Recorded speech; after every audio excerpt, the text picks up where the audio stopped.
You know, one of the things we talk about here is every bike has a story. And if you think about where that bike was, when it was built, what was going on in the world, we have a 1946 Indian out here right now. Beautiful bike, but it has a story. The family has a story. Every one of them does. And I like to think about a story with that 1946 Indian. At that time, the United States just came out of World War II.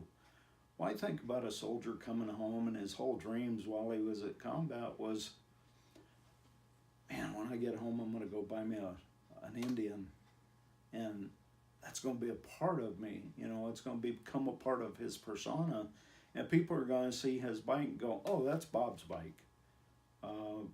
And so I imagine the guy coming home from combat, he goes down to his local dealer and he sees this bike for the first time and he just falls in love with it.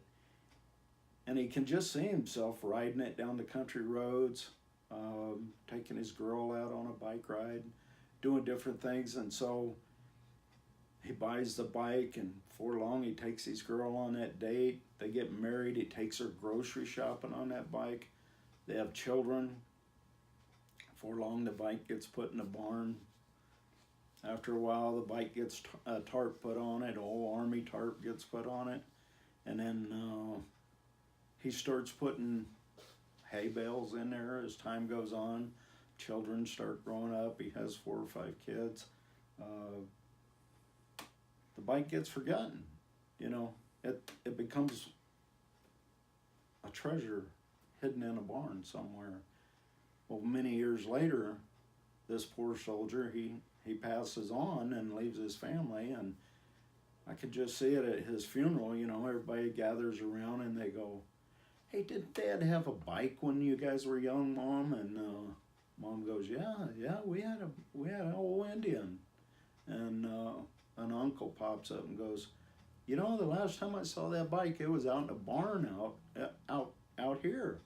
And I don't know if it's still there or not. And everybody gets excited because, oh my goodness, is the bike that Dad had, his bike, still sitting there? So they run out to the barn. Everybody's anticipating whether it's still there. Most of them have doubts that it's not, but they move all the hay and everything, and here's this tarp, this old army tarp, and it's in the shape of a motorcycle. And sure enough, they move the tarp, and here's the bike, 1946 Indian, that has history. You know, Mom gets big old alligator tears in her eyes.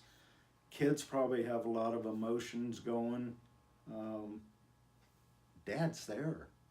Dad's spirit's in that bike. They feel it.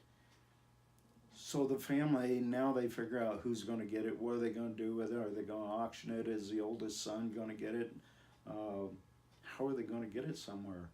That's where we come in as motorcycle transportation specialists here at Daily Direct Haul Bikes, because they think this is Dad's. We want to take care of it. How do we get it from point A to point B? And so they call us here at Daily Direct Haul Bikes, and we become a part of that story. We become a part of that family. We become a part of that heritage, that legacy that will always live on. And when we give that great experience, it goes with that bike. No matter who gets it, that story continues. And it, as a driver, man, that's my greatest honor. It's a privilege to provide great service for that. So that's wonderful that you become part of the story.